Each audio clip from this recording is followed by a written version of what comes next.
और किसी ने क्या खूब कहा, इस मुल्क की अगर किसी दिन बेइज्जती नहीं होती तो इस मुल्क को लगता है कि उस दिन इसने कुछ कमाया नहीं। तो वहां पर जो मॉडरेटर थे उन्होंने न्यूयॉर्क को सिर्फ फिर 4 सेकंड दिए अपनी बात खत्म करने की, सिर्फ 4 सेकंड। और उन 4 सेकंड में कैसे पतलून तो पहले फट चुकी थी, उतर चुकी थी, अब आप समझ जाइए उसके बाद क्या उतरा होगा, पाकिस्तान का कैसे उतरा।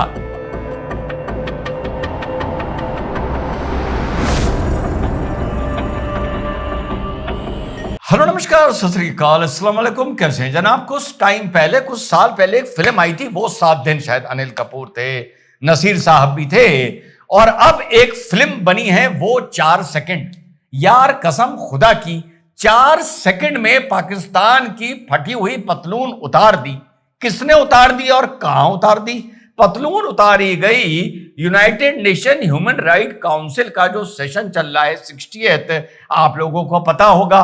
कल मैंने इस पर प्रोग्राम बनाया था कि कैसे क्षितिज ने किसकी पैंट उतारी, क्षितिज त्यागी जी ने स्विट्जरलैंड के डेलीगेट की पैंट उतारी जो भारत को ह्यूमन राइट पर ज्ञान दे रहे थे। कल आप लोगों ने उस वीडियो को बहुत पसंद किया। तो वहां पर अब बोलने की बारी थी यूनाइटेड नेशन के एग्जीक्यूटिव डायरेक्टर हैं यूनाइटेड नेशन वॉच के हिलल नोयर। ये कैनेडियन बॉर्न हैं और ह्यूमन राइट एक्टिविस्ट हैं, और इनका पूरा जो ये डबल स्टैंडर्ड ऑफ आतंक को लेकर दुनिया में एक बहुत बड़ी बहस छिड़ी हुई है, इस पर बात चल रही थी, तो इनको बोलने का मौका मिला। तो इन्होंने जो मुख्य बिंदु था वो था जो कतर पर, कैपिटल पर, दोहा पर इजराइल ने एयर स्ट्राइक किया है कि वहां पर आपने हमास के जो आतंकी हैं वो वहां से ऑपरेट कर रहे हैं। तो उस पर हिलल नोयर को अपना जवाब देना था। जवाब ये दे रहे थे, जवाब दे के चले जाते। हमारे पड़ोसी मुल्क के 2 कौड़ी के जो डेलीगेट थे उनको शायद प्रॉम्प्ट किया हो गया होगा कि इतनी बेइज्जती हो रही है पाकिस्तान की, पाकिस्तान का नाम लेकर खरी खरी सुनाई जा रही हैं, तुम जवाब दो। तो इन्होंने बड़ी स्टाइल से जवाब दिया। तो वहां पर जो मॉडरेटर थे उन्होंने न्यूयॉर्क को सिर्फ फिर 4 सेकंड दिए अपनी बात खत्म करने के, सिर्फ 4 सेकंड। और उन 4 सेकंड में कैसे पतलून तो पहले फट चुकी थी, उतर चुकी थी, अब आप समझ जाइए उसके बाद क्या उतरा होगा, पाकिस्तान का कैसे उतरा। तो चलिए थोड़ा थोड़ा बीच में मैं इंग्लिश में आप लोगों को इंग्लिश में है ट्रांसलेट करके सुविधा के लिए बताता रहूंगा। है बड़े मजेदार वो लम्हे, वो 4 second. Mr. President, we have heard a lot about international law from the world's worst violators of international law. तो साहब इतनी देर से जो हम सुन रहे हैं कि इंटरनेशनल लॉ के बारे में, ये दुनिया के इंटरनेशनल लॉ के जो वर्स्ट वायलेटर्स हैं, जो उसका खंडन कर रहे हैं, निस्तेनाबूद कर रहे हैं, वो हमें ज्ञान दे रहे हैं इजराइल को इंटरनेशनल लॉ के बारे में। It's time to challenge the perpetrators, and so we ask Qatar, if you don't want targeted bombings against terrorists in your capital, why do you harbor terrorists in your capital? जी हाँ, बहुत लंबा फिर इन्होंने Qatar पर बात करी। इन्होंने कहा हम कतर से सीधी एक बात पूछते हैं कि अगर आप नहीं चाहते कि आपके देश में कोई अटैक हो तो आप इंटरनेशनल टेररिस्ट को अपनी यहां पनाह क्यों देते हैं? आपने 2007 में उसके बाद बार बार हमास को फाइनेंस क्यों किया? आप इनको 5 स्टार होटल्स में लाके ठहराते हैं, दिन में ये मीडिएटर होते हैं, रात को टेरर के ये स्पॉन्सरर होते हैं। तो अगर आपको इन चीजों से बचना है तो आपको इनको अपने देश में पनाह देनी ही नहीं चाहिए। उसके बाद बोलते बोलते साहब पहुंच गए, यानी नोयर साहब पहुंच गए पाकिस्तान। इन्होंने कहा पाकिस्तान ने ओसामा बिन लादेन को अपनी यहां पनाह दे रखी थी। अमेरिका ने पाकिस्तान की जो माना जाता है सॉवरेनिटी को, एयर स्पेस को क्रॉस कर कर वहां पर एक ऑपरेशन किया और ओसामा बिन लादेन को मार गिराया। उस दिन पूरी दुनिया ने ताली बजाई थी, उस दिन सबने वाह वाह की थी। उस दिन फ्रांस ने यह बोला था कि जस्टिस हो गया, किसी ने कुछ बोला था, किसी ने कुछ बोला था। यूरोप चाहता है कहीं पर कहीं ड्रोन अटैक कर देता है, अमेरिका चाहता है कहीं ड्रोन अटैक कर देता है। इंडिया का इन्होंने नाम ले लिया, इंडिया ने भी आतंक को निस्तेनाबूद करने के लिए 2 कौड़ी के मुल्क पर 2-3 बार स्ट्राइक किया। इस बार तो बड़ा घातक किया।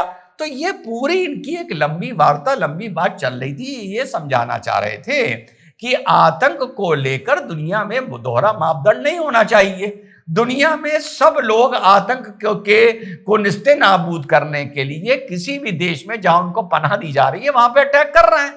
बहुत से लोग जो यहां पर कतर के फेवर में बोल रहे हैं, इन लोगों ने भी अटैक किया है। तो जो इजराइल करता है उसके लिए सब इजराइल के पीछे पड़ जाते हैं। 7 अक्टूबर के लिए भी इजराइल को जिम्मेदार बता रहे थे और हमास को मॉरल सपोर्ट दे रहे थे, वगैरह वगैरह बात चल रही थी। Now, yesterday, Antonio Guterres and French President Macron condemned Israel. But when the U.S. killed bin Laden in Pakistan, the UN chief at the time celebrated that, quote, justice has been done to such a mastermind of international terrorism. France called it a victory for all democracies. We ask both. How is this different? तो उसके बाद भैया दो कौड़ी के भुखरे भिखारी देश का जो प्रतिनिधि वहां पर था उसे गुस्सा आ गया। उसने कहा कि भैया मेरे देश का नाम लिया जा रहा है इस तरीके से, तो मैं जवाब देता हूं। तो देखिए उसने क्या जवाब दिया। Please. Thank you, Mr. President. While we believe in constructive engagement with the civil society organizations and value their inputs, we urge you to ensure that no speaker violates the principles and purposes of the UN Charter and the territorial integrity of sovereign member states. जी हाँ साथियों, तो उनको जब साहब को गुस्सा आ गया, इन्होंने कहा कि इन्होंने साहब वैसे कभी वहां ऐसा होता नहीं है कि जब एक वक्ता बोल रहा हो तो दूसरा कोई इंटरजेक्ट कर जाए। तो जब ये नोयर बोल रहे थे तो उन्होंने फिर परमिशन मांगी या नहीं मांगी और इंटरजेक्ट किया। तो जो मॉडरेटर थे उनका ध्यान उधर गया, तो उन्होंने कहा कि भैया हाँ बताइए क्या प्रॉब्लम है। तो इन्होंने एक छोटी सी एक बड़ी तैयार की हुई तुरंत तत्काल मैसेज आया होगा, स्पीच दी कि आप इस तरह से इस प्लेटफॉर्म को इस्तेमाल ना करिए, किसी दूसरे देश पर इस तरह से कोई आरोप ना लगाइए। मान लो ओसामा बिन लादेन सीतापुर के पास कहीं मिला हो हमारे यूपी में, और ये गलत है और ये गलत है, और उन्होंने इसको अपना तरीके से जवाब देने की कोशिश करी। उसके बाद समय खत्म हो चुका था। समय खत्म हो चुका था तो मॉडरेटर साहब ने हिलेल नोयर को 4 सेकंड दिए। कहा आप 4 सेकंड में अपनी बात खत्म करिए और आपका समय खत्म हो रहा है, and you can start now. I give the floor back to United Nations Watch for 4 seconds. 4 second में पता है उसने क्या बोला, सुनिए। And Pakistan is another state sponsor of terror, so we thank their Merci, contribution. Shizon Appa. And Pakistan is another state sponsor of terror, so we thank their Merci, contribution. Shizon Appa. सुना 4 second में उसने पतलून उतार दी। पतलून तो पहले उतरी हुई थी, कुछ और उतार दिया कि भैया तुम खुद टेरर के स्पॉन्सर हो। दूसरा मुल्क पाकिस्तान है जो टेरर को स्पॉन्सर कर रहा है। और साथ ही साथ जो कल मैंने आपको क्षितिज त्यागी जी का सुनाया था, तो अब वो फिर ओसामा बिन लादेन की बात शुरू हुई। क्षितिज त्यागी जी ने बात करी कि भारत के खिलाफ किस तरह से एक देश एक टेरर को स्पॉन्सर कर रहा है। अरे इनके डेलीगेट ने उनको रोका कि साहब आप इस तरह से कैसे बात कर सकते हैं, और ये कैसे कर सकते हैं, और वो कैसे कर सकते हैं। तो क्षितिज त्यागी जी ने जवाब दिया, We are compelled once again to address provocations from a country whose own leadership recently likened it to a dump truck. Perhaps an inadvertently apt metaphor for a state that continues to deposit recycled falsehoods and stale propaganda before this distinguished council. जी हाँ साथियों, कह रहे तुम छोड़ो यार, तुम खुद अपने को बोलते हो कि ईटा रोड़ा मलबा ढोने वाली तुम ट्रक हो, तुमसे हम क्या बात करेंगे। तो ये बेइज्जती का मौसम चल रहा है पाकिस्तान का।